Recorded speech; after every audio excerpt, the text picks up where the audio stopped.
Knowledge channel में आपका स्वागत है। आज 30 मार्च के करंट अफेयर्स हम यहाँ पर पढ़ेंगे। इस वीडियो में हम इम्पोर्टेंट क्वेश्चंस डिस्कस करेंगे। India's core sector growth has decline to what level in February. भारत के कोर सेक्टर के बारे में घटकर कितनी रह गई है? तो ये रह गई है 2.9%। भारत के कोर सेक्टर की वृद्धि फरवरी में घटकर 2.9% रह गई है। ये कोर सेक्टर वृद्धि फरवरी 2025 में 2.9 है, जो पिछले 5 महीनों में सबसे कम है। और कोर सेक्टर वृद्धि 2024 में 7.1 थी। ये इसमें 5.1% की गिरावट आई है। वार्षिक वृद्धि वाले उद्योग है सीमेंट 10.5% और उर्वरक 10.2%। स्टील उत्पादन 5.6%, जो पहले 4.7% था। जनवरी में बिजली उत्पादन 2.8%, जनवरी में 2.4% था। कोयला उत्पादन 1.7%, पिछले 6 महीनों में सबसे धीमी वृद्धि हुई है ये। रिफाइनरी उद्योग 0.8%, पिछले 6 महीनों में ये भी सबसे धीमी वृद्धि है। कच्चे तेल का उत्पादन ये -5.2 की इसमें गिरावट आई है। और प्राकृतिक गैस उत्पादन -6% की गिरावट आई है इसमें। मैन्युफैक्चरिंग PMI 56.3%, जनवरी में ये 57.7 था। व्हाट इज गिबली शैली? गिबली शैली क्या है? तो ये एक कला है। हाल ही में स्टूडियो गिबली शैली की कला ऑनलाइन तेजी से वायरल हो रही है, जिसमें AI जनित छवियां हैं। ये इस प्रसिद्ध एनिमेशन स्टूडियो की विशिष्ट शैली की नकल कर रही है। ओपन AI के GPT-40 ने उपयोगकर्ता को खुद की प्रसिद्ध हस्तियों की, यहाँ तक कि ऐतिहासिक घटनाओं की स्टूडियो गिबली शैली में चित्र बनाने की सुविधा दी है। AI तकनीक, जो नई AI तकनीक है, ये एक डिजिटल लहर पैदा की है इसने। और सोशल मीडिया पर गिबली प्रेरित कला की बाढ़ आ गई है। स्टूडियो गिबली की स्थापना 1985 में हायाओ मियाजाकी और इसाओ ताकाहाता और लोशियो सुजुकी द्वारा की गई थी। ये स्टूडियो अपनी हस्त निर्मित एनिमेशन कला, बारीकियों से भरपूर दृश्य और गहरी भावनात्मक कहानियों के लिए प्रसिद्ध है। Where was the international Ramayana conference held? अंतर्राष्ट्रीय रामायण सम्मेलन कहाँ आयोजित हुआ? तो ये श्रीलंका में इसे आयोजित किया अंतर्राष्ट्रीय रामायण और वैदिक अनुसंधान संस्थान ने। ये हुआ स्वामी विवेकानंद सांस्कृतिक केंद्र में, कोलंबो में। इसके प्रमुख वक्ता प्रोफेसर मनोज दीक्षित बीकानेर विश्वविद्यालय से और प्रोफेसर नीरज गुप्ता गुजरात विश्वविद्यालय से। इसमें भारत और श्रीलंका के धार्मिक नेता भी थे। मुख्य विषय भगवान श्री राम का प्रभाव, रामायण का वैश्विक प्रभाव, श्रीलंका में का रामायण में महत्व। और इसमें चर्चित महत्वपूर्ण स्थल है सीता एलिया, मनवारी मंदिर, मुनेश्वर मंदिर। और इसमें मुख्य निष्कर्ष है इसका सांस्कृतिक संबंधों को सुदृढ़ करना, आध्यात्मिक पर्यटन को बढ़ावा देना, रामायण पर अनुसंधान को प्रोत्साहित करना। Who has been appointed as full-time director in Maruti Suzuki? Maruti Suzuki में पूर्णकालिक निदेशक किसे नियुक्त किया गया है? तो ये नियुक्त किया गया है सुनील कक्कड़ को। सुनील कक्कड़ को मारुति सुजुकी के पूर्णकालिक निदेशक नियुक्त किए गए हैं। इनकी नई भूमिका है निदेशक की कॉर्पोरेट योजना मारुति सुजुकी में। इनका कार्यकाल है 1 अप्रैल 2025 से 31 मार्च 2028। इनका वर्तमान पद है वरिष्ठ कार्यकारी अधिकारी। इनका अनुभव है 35 से ज्यादा वर्षों का मारुति सुजुकी में। पूर्व भूमिकाएं इनकी आपूर्ति श्रृंखला प्रमुख और संयंत्र प्रमुख गुरुग्राम। इनकी प्रमुख उपलब्धियां हैं आपूर्ति श्रृंखला विकास, संयुक्त उद्यम, स्थानीयकरण पहल। निदेशक मंडल सदस्यता इनकी Mark exhaust system, SKH metals, Hanon climate system India. औद्योगिक भूमिका अध्यक्ष SIAM आत्मनिर्भर भारत sensing group. Where did CDS General Anil Chauhan inaugurate TechCrest 2025? CDS general Anil Chauhan ने टेककृति 2025 का उद्घाटन कहाँ किया? तो ये उन्होंने किया IIT कानपुर में। CDS जनरल अनिल चौहान ने IIT कानपुर में टेकक्रेस्ट 2025 का उद्घाटन किया। भविष्य की युद्ध तकनीकों पर प्रकाश डाला।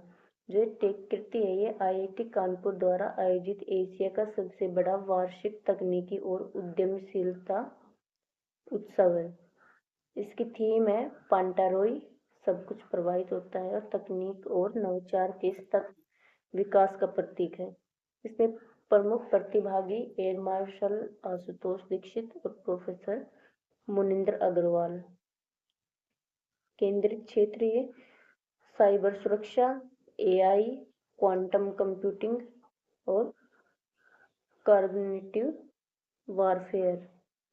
विशेष प्रदर्शनी रक्षाकृति और रक्षा एक्सपो। प्रदर्शित तकनीकी इसमें स्वायत्त ड्रोन, AI आधारित युद्ध प्रणाली, स्वदेशी हथियार प्रणाली। इसका उद्देश्य रक्षा शिक्षा उद्योग सहयोग को मजबूत करना और राष्ट्रीय पहल आत्मनिर्भर भारत के तहत रक्षा आत्मनिर्भरता को बढ़ावा देना।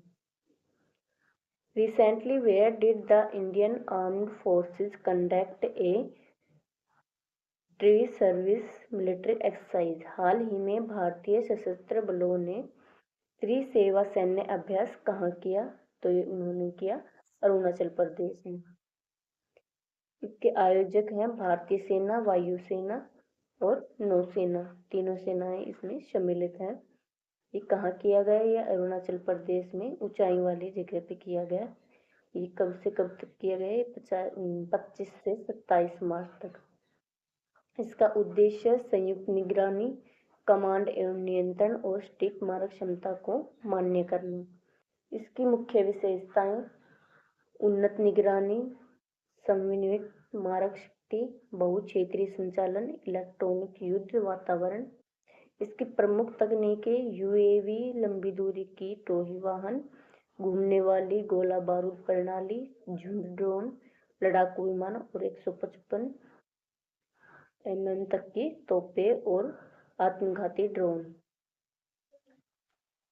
रणनीतिक महत्व भारत की युद्ध तैयारी, संयुक्त सैन्य अभियानों और तकनीकी श्रेष्ठता को बढ़ावा देना। पिछले अभ्यास से इनकी तुलना की जाए तो पूर्वी प्रहार 2024 पर आधारित है ये, जिसमें बहुक्षेत्रीय एकीकरण जोड़ा गया।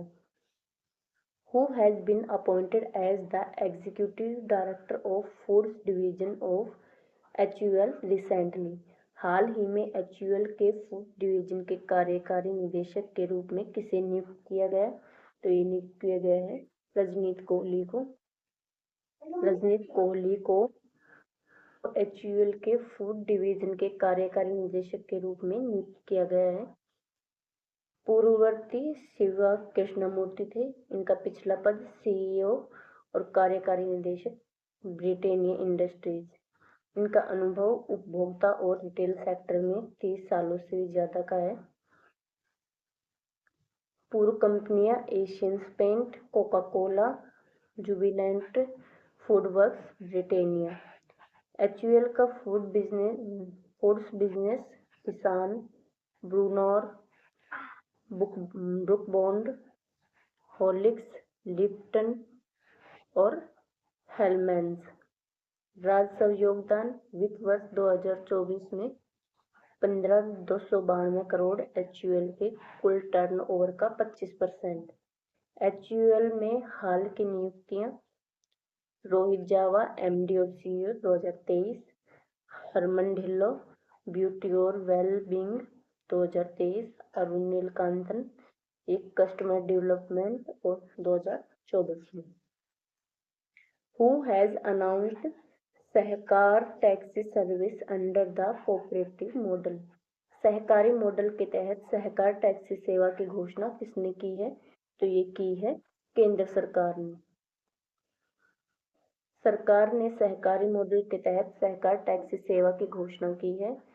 ये घोषणा करने वाले हैं अमित शाह, केंद्रीय गृह और सहकारिता मंत्री।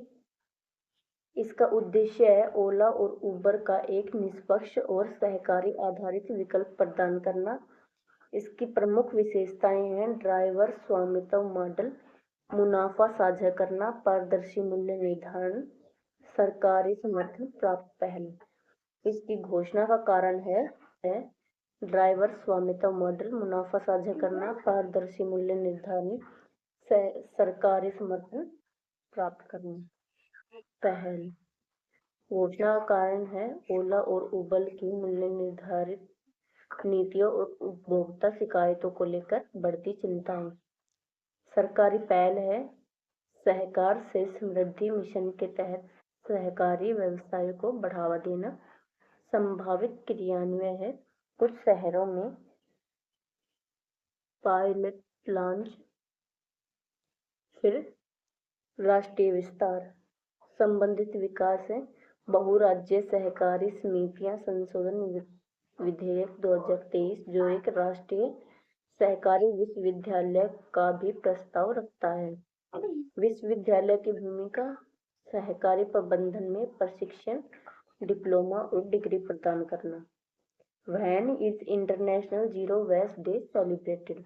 अंतर्राष्ट्रीय शून्य अपशिष्ट दिवस कब मनाया जाता है? तो ये मनाया जाता है 30 मार्च को। अंतर्राष्ट्रीय शून्य अपशिष्ट दिवस हर साल 30 मार्च को मनाया जाता है। इसका मकसद वैश्विक स्तर पर अपशिष्ट प्रबंधन को बढ़ावा देना और टिकाऊ उत्पादन और उपभोग को बढ़ावा देना है। इस दिन को मनाने का मकसद शून्य अपशिष्ट पहलों के प्रति जागरूकता बढ़ाना भी है। इसका विषय है 2025 में towards zero waste in fashion and textiles. Been appointed as chairman of Indian banks association. हाल ही में भारतीय बैंक संघ के चेयरमैन को नियुक्त हुए हैं। तो ये नियुक्त हुए हैं श्रीनिवासुलु शेट्टी। भारतीय बैंक संघ जो भारत में बैंकिंग क्षेत्र का शीर्ष निकाय है ने भारतीय स्टेट बैंक में के अध्यक्ष चल्ला श्रीनिवासुलु शेट्टी को आगामी वित्तीय वर्ष के लिए अपना नया अध्यक्ष नियुक्त किया है। शेट्टी अगले वार्षिक आम बैठक तक इस पद का नेतृत्व करेंगे। ये नियुक्ति 28 मार्च को 2025 को हुई है। IBA प्रबंध समिति की बैठक के बाद घोषित की गई है। उन्होंने MV Rao central bank of India के मुख्य कार्यकारी है उनका स्थान लिया है जो पूर्व अध्यक्ष थे। 3 उपाध्यक्ष भी नियुक्त किए गए हैं जो हैं A Manimekalai Union Bank of India के CEO और स्वरूप कुमार साहा पंजाब एंड सिंध बैंक के CEO, Madhav Nair bank of Bahrain and Kuwait India के CEO, B रमेश बाबू ये इनको मानद सचिव नियुक्त किया गया है। और शेट्टी IBA के माध्यम से बैंकिंग क्षेत्र के विकास और नीति समर्थन को सुनिश्चित करेंगे, साथ ही उद्योग से जुड़ी चुनौतियों का समाधान करने पर भी ध्यान देंगे। Recently, who has been appointed as an advisor in Center of Australia-India Relations Advisory Board? हाल ही में centre of Australia India relations advisory board में किसे सलाहकार नियुक्त किया है? तो ये किया गया है स्टीव वॉ को। ये पूर्व ऑस्ट्रेलियाई खिलाड़ी हैं जो कप्तान रह चुके हैं। ये घोषणा की पेनी वोंग ऑस्ट्रेलिया के विदेश मंत्री ने। इनका महत्व है खेल, शिक्षा, संस्कृति और अर्थव्यवस्था में भारत ऑस्ट्रेलिया संबंधों को मजबूत करना। पूर्व सदस्य एडम गिलक्रिस्ट योगदान के लिए उन्हें सम्मानित किया। वो की भूमिका इसमें है चेयर की पहलों के लिए रणनीतिक प्राथमिकताओं को निर्धारित करना और व्यापक प्रभाव इसका भारत और ऑस्ट्रेलिया के बीच द्विपक्षीय सहयोग का विस्तार है। Who has been appointed as brand ambassador of L&T Finance Limited? L&T Finance Limited ने किसे अपना ब्रांड एम्बेसडर नियुक्त किया है? तो ये किया है जसप्रीत बुमराह को। L&T फाइनेंस लिमिटेड ने जसप्रीत बुमराह को अपना ब्रांड एम्बेसडर बनाया है। इसमें मार्केटिंग रणनीति, ब्रांड जागरूकता और ग्राहक सहभागिता के लिए ATL और BTL कैंपेन। LTF की बाजार उपस्थिति 2 लाख गांव, 2028 ग्रामीण शाखाएं, 185 शहरी शाखाएं और 15,500 प्लस टच पॉइंट। और LTF के प्रमुख क्षेत्र हैं ग्रामीण व्यापार वित्त, फार्म उपकरण वित्त और 2 पहिया वाहन वित्त, शहरी वित्त। रणनीतिक रोड मैप, लक्ष्य 2026 डिजिटल परिवर्तन और फिनटेक स्केल पर ध्यान केंद्रित। साझेदारी एजेंसी, राइज वर्ल्डवाइड, कोऑपरेटिव सामाजिक जिम्मेदारी, डिजिटल सखी जिम्मेदारी, इसमें डिजिटल सखी, महिला सशक्तिकरण और डिजिटल वित्तीय समावेशन। पुरस्कार और मान्यताएं हैं AAA rated, NBFC great place to work और ESG leadership score. According to Hurun rich list 2025, where are the most billionaires? Hurun rich list 2025 के अनुसार सबसे ज्यादा अरबपति कहाँ हैं? तो ये है संघाई में। उरुन ग्लोबल रिच लिस्ट 2025 जारी की गई है, जिसमें अरबपतियों की वैश्विक रैंकिंग में बड़े बदलाव देखने को मिले हैं। खासतौर पर संघाई ने मुंबई को पीछे छोड़ते हुए एशिया की अरबपति राजधानी का ताज अपने नाम पर कर लिया है। भारत 284 अरबपतियों के साथ विश्व स्तर पर तीसरे नंबर पर है। भारत ने दुनिया के सबसे धनी देशों में अपनी मजबूत स्थिति बना रखी है। भारतीय अरबपति की कुल संपत्ति 98 लाख करोड़ तक पहुंच गई है, जो पिछले वर्ष की तुलना में 10% ज्यादा है। मुंबई से एशिया की अरबपति राजधानी का खिताब संघाई ने अपने नाम पर कर लिया है। संघाई में 92 अरबपति हैं, जबकि मुंबई में 90 हैं। ये कुछ विश्व के 10 अरबपतियों की लिस्ट है, जिसमें Elon Musk, Jeff Bezos, Mark Zuckerberg, Larry Ellison, Warren Buffett, Larry Page, Bernard Arnault, Steve Ballmer, Sergey Brin और बिल गेट्स हैं।